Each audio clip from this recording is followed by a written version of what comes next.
I am so glad the Kings were able to pull off that overtime win against the Lakers because I was not able to watch this game live.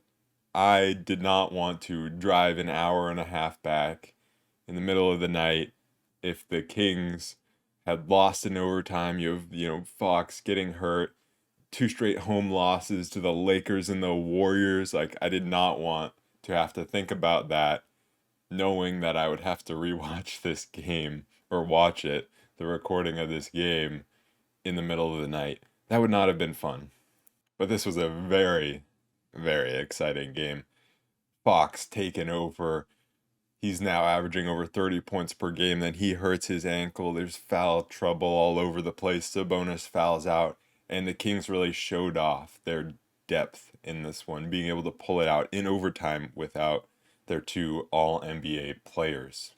This game kind of reminded me of the game against the Clippers last season, the double overtime one. And, obviously not nearly as high scoring, didn't go to double overtime or anything like that. But the reason it reminded me of that game is the way that Fox was so great throughout the whole game. And then it's Monk that takes it over in overtime. Now, it's for a little different reasons. This time it's Fox getting hurt. It seems like he'll be out hopefully only a week. So it seems like a good sign for his ankle. But Fox stayed in the game, or he came back into the game, and when he came back in, it really seemed to energize the entire team. It energized the crowd like crazy. He still came in, knocked down a three, knocked down a couple other shots. But as we got later and later into the fourth, and especially in overtime where he eventually got taken out, you could see he just could not move. He was not driving to the basket. He didn't have his legs under him on his 3-point shots, and he was only taking threes pretty much at that point because he just couldn't get to the basket. And so it had to be Monk to take over. And in that Clippers game last year, it was similar where he was just so exhausted that he couldn't get to the basket. But Monk is a lot fresher and he's built for the big moments, just like Fox. I mean, that duo is so fun. They're both so athletic and are both built for the big moments. So it's fitting that they're best friends off the court. But I was surprised on that last play of the fourth quarter that LeBron came over and was helping on Fox. I mean, that is truly how scared teams are of De'Aaron Fox. Fox obviously cannot accelerate. He cannot get by anyone. And yet he's just dribbling way past the 3-point line, and they're already sending a second guy helping off of Keegan Murray. Like, they left Keegan wide open to double a Fox that couldn't move. Unfortunately, obviously, Keegan missed that shot, but Fox is cementing himself as a top 15, 10 player in the entire league at this point. And obviously, he'll be out for hopefully only a few games here. But it's very early, but you can hear the whispers of MVP candidate already.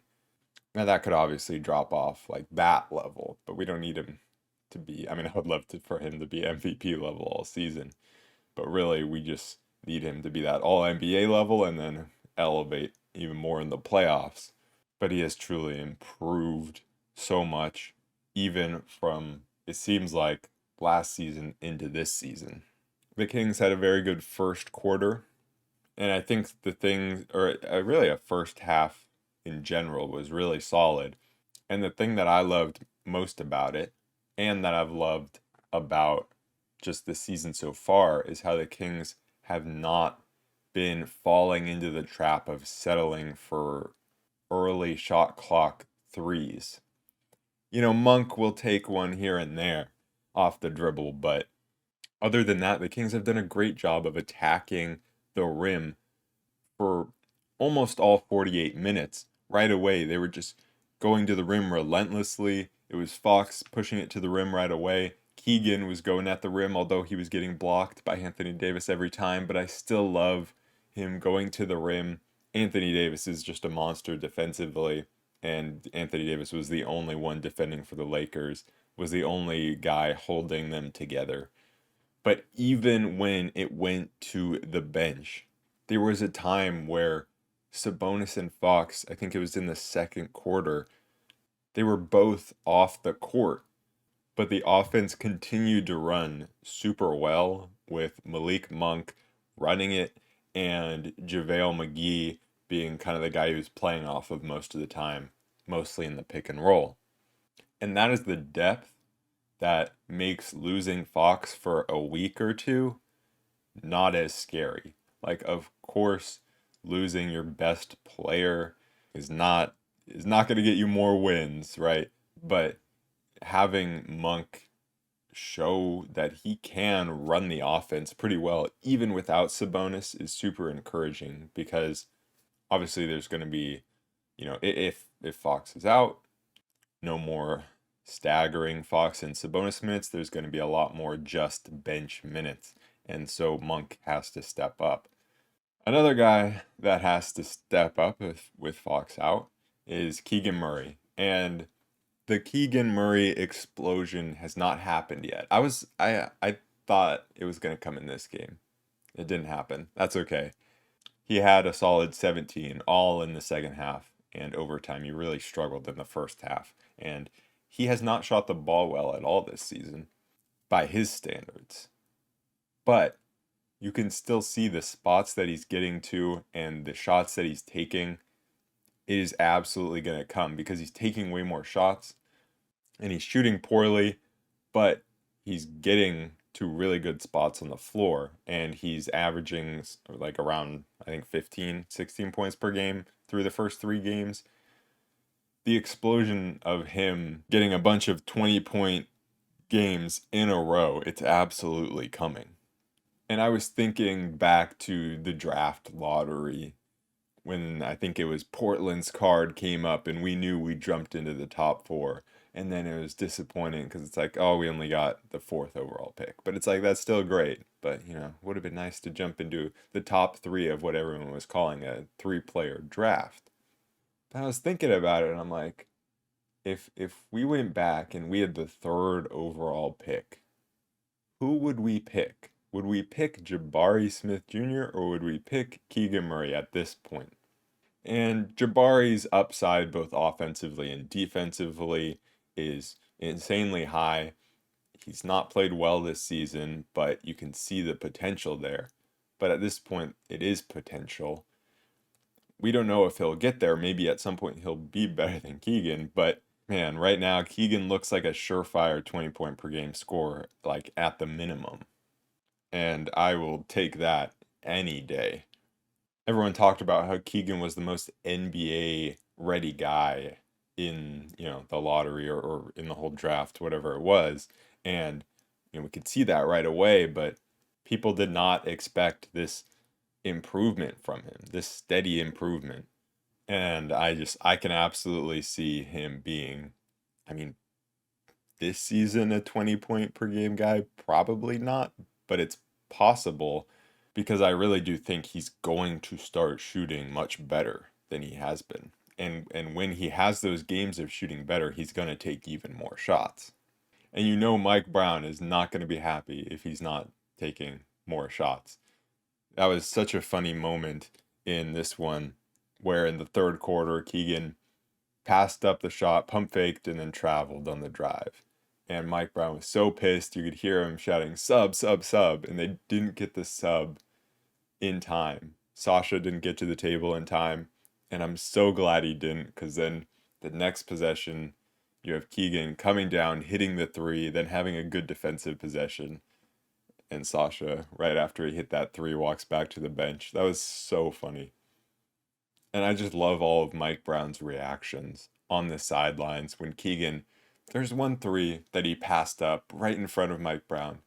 It didn't seem like that great of a shot, but Mike Brown was still so pissed. He was throwing his arms up in the air, like hands on the head, like, what are you doing? Shoot the ball.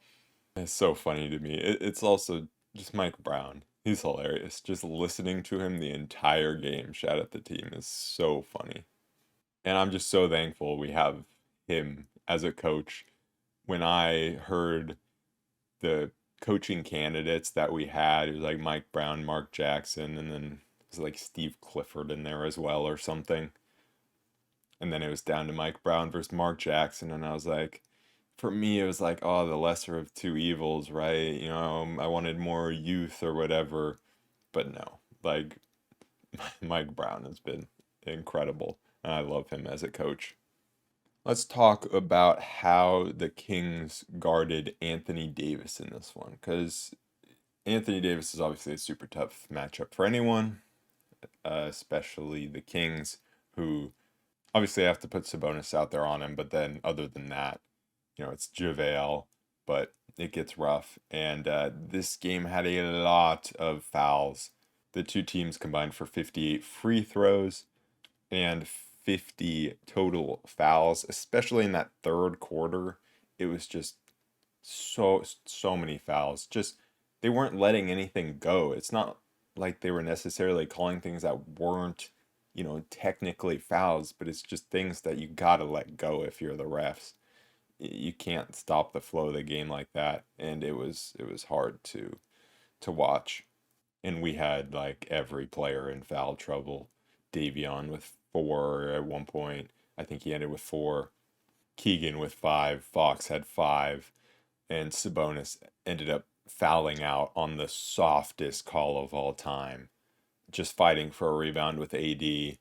AD could have easily just grabbed the ball and, taken a bit of contact, which happens on every rebound. But because he's like falling out of bounds, he did the smart thing. If he just is like falling out of bounds and passes that to Torian Prince, I think it was, then there's no foul and they play on. But he held the ball and fell out of bounds with it. You could see him. He was gonna pass it and then he decided not to because he knew he would force the refs into a call if he didn't, which was that's just I don't like that at all.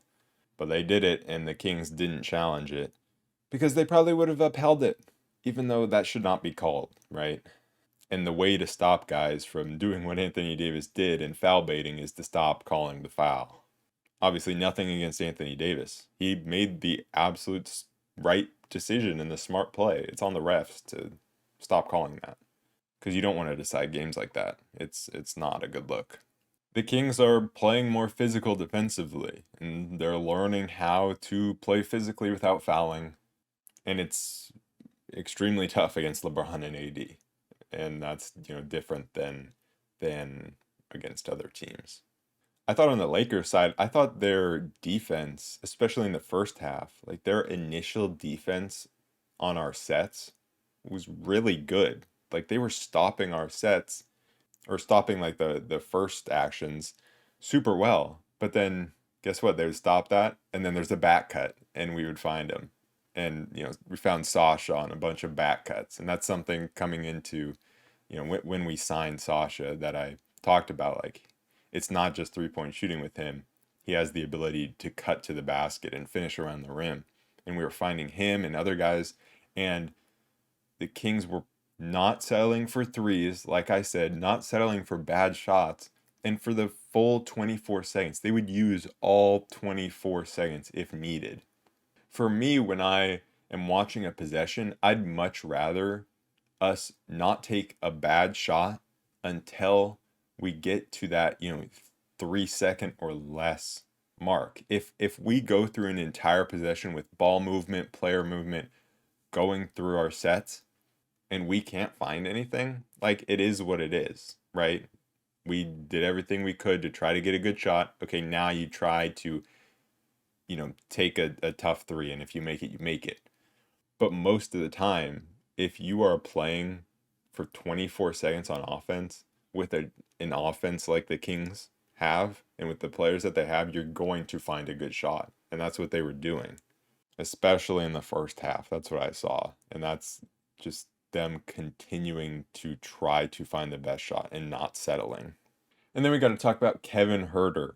Obviously, an interesting one because he finally found his 3-point stroke in this one. 3 for 7, but hit obviously that huge three in overtime. He went 4 for 12 overall, so not great. His defense was much better in this one. He was guarding Austin Reeves. Austin Reeves had a really tough night, impacted by Huerter's length. And Huerter was also He got a block on Anthony Davis. That was fun. And I think he also blocked an Austin Reeves jumper at one point. So he was using his length super well. And he got the defensive player of the game chain.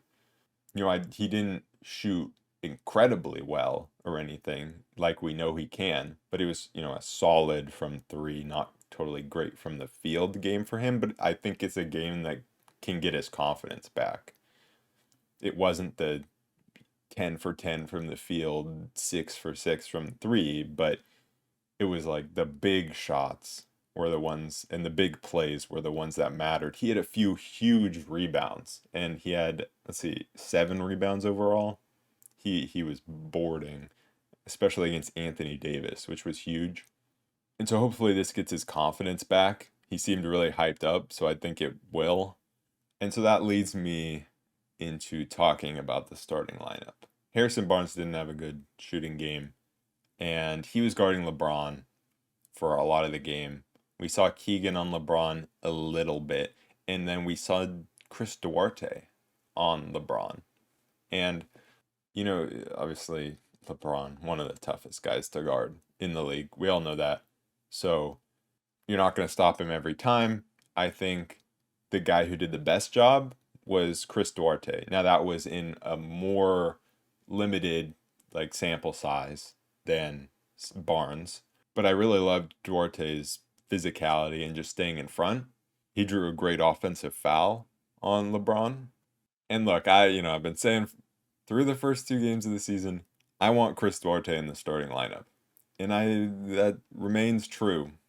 Now the question is, who do you take out? And I've been saying Kevin Huerter, and it definitely could still be Kevin Huerter. But seeing Chris Duarte guard so much of a bigger guy in LeBron, it's like, could it be Barnes that gets taken out of the starting lineup? Is that a possibility? Now, I don't actually think Mike Brown will make a change to the starting lineup, but I do think Kevin Huerter finding his shooting stroke actually makes it more likely that he'll move Huerter to the bench, because I don't think you would see Mike Brown move Huerter to the bench when he's in a slump because he doesn't want to ruin his confidence. But I just think, we obviously have Fox, Murray, Sabonis as the starters, and then you have locked in starters, and then you have the 2 others. And I just think you need a more defensive guy, which I've talked about a lot. And before I thought Huerter was really the only option, but just seeing the way Duarte guarded, I was like, maybe Barnes is an option to go to the bench as well. And that may make more sense just in terms of keeping more shooting in the starting lineup, as well as Barnes coming off the bench being able to be a little bit of a ball handler scorer when we need him to off the bench, and just a wing off the bench who can defend bigger guys, even if he isn't amazing at it. But it maybe makes more sense than having, all 3 of Davion, Monk, and Huerter off the bench. That doesn't really make too much sense. And overall, like I say every time, it's really about us needing more balance to the roster as a whole, which will come. But we just don't have that right now. I feel like for the past 2 games, I haven't really talked about Sabonis much, because he's just been going out there and doing his thing. Just really solid. Just like last season. He's the engine of the offense. He's really solid. Not going to put up amazing scoring numbers, which is why I think he doesn't really get the credit for what he does that he deserves. And the assist numbers aren't even like way up there so far this season, which I'm sure will change. And his assist numbers kind of also go along with Kevin Huerter's shooting. So, and Barnes as well. And Keegan Murray, for that matter, who hasn't been that great. But I think it's a little like you either need to score or you need to be able to block shots, and he doesn't do either, so he doesn't get credit that he should. But then again, you have a guy like Rudy Gobert who blocks shots and is like a 4 or 3-time defensive player of the year, and he still doesn't get credit either. So maybe pretty much what I'm saying is, Sabonis, you need to score 25 points per game if you want credit for how good you are. Him scoring 12 points in this game, that's fine, because he was still running the offense really well, and he was taking advantage when he could inside. Had a couple nice fakes on AD to be able to score over him and was just unfortunate to foul out in this one. He hasn't had foul problems in the first two games, and then having to battle with Anthony Davis and the refs calling everything got him into foul trouble in this one. Sasha, I already talked about a little in terms of his backdoor cuts, but he also had a bunch of things he did really well. He came in, knocked down two threes, had 11 points. He has cemented himself as a rotational player, and so it'll be interesting to see what happens when Trey Lyles comes back, which hopefully is soon.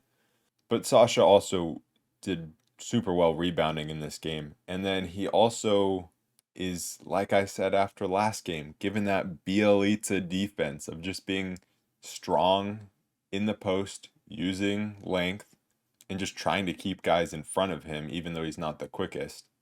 And he had a moment against LeBron where Mark Jones, as it was happening in the post, was like, here comes, his welcome to the NBA moment. Nope.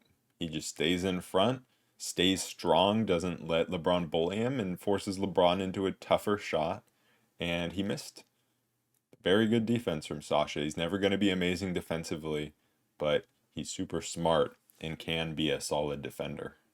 And then JaVale McGee, I also kind of mentioned that with the Malik Monk bench unit stuff, but he had a really solid game. And I think he kind of frustrated Anthony Davis a little. You could see the physicality of McGee getting to Davis a little. And JaVale just is super fun. Like there's that one play where was it at the end of the first quarter, time winding down. There's like 5 seconds and time's winding down.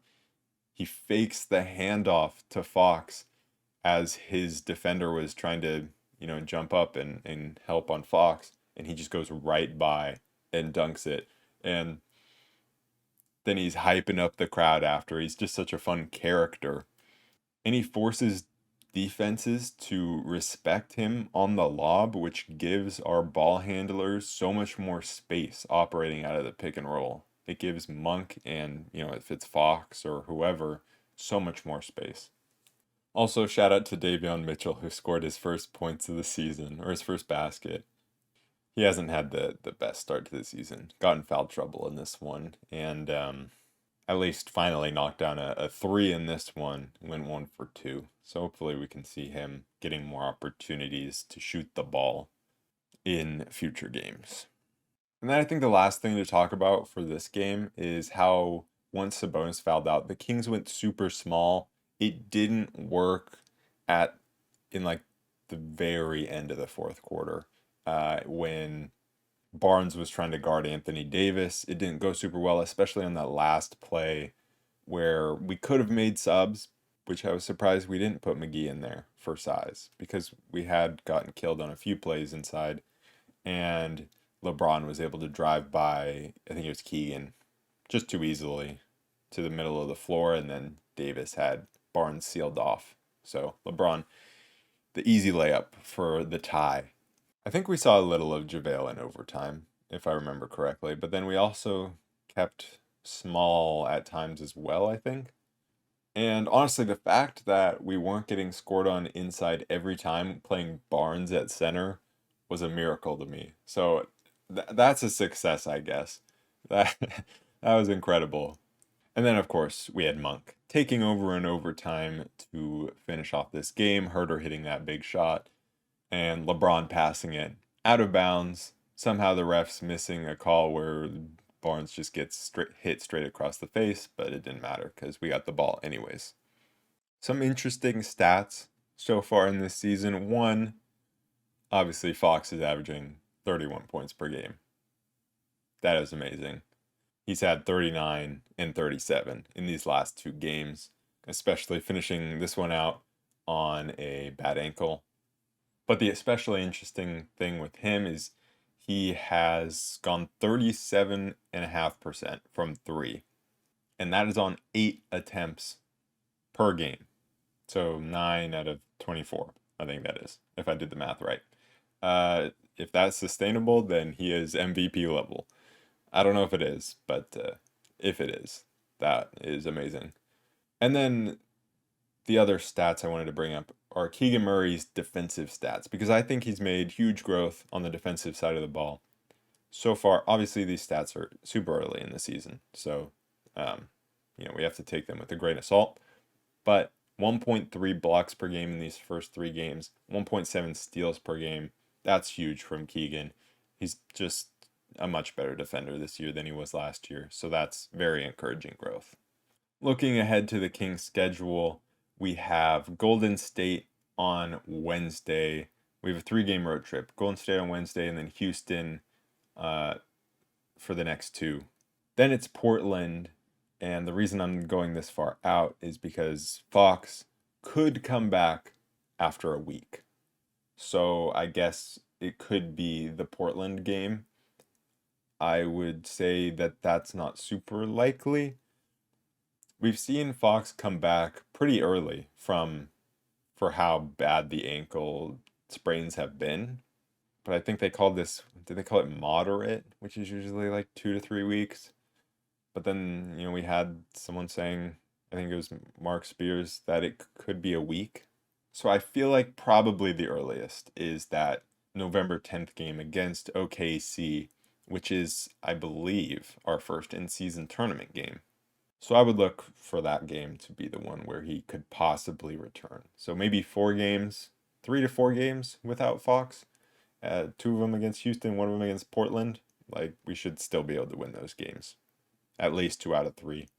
So I don't think it'll be too bad, just as long as nothing goes wrong with Fox's recovery, which with an ankle sprain, you would think that it would be fine. We don't want to rush him back. Like, we'll be fine without him, I think, for the short term.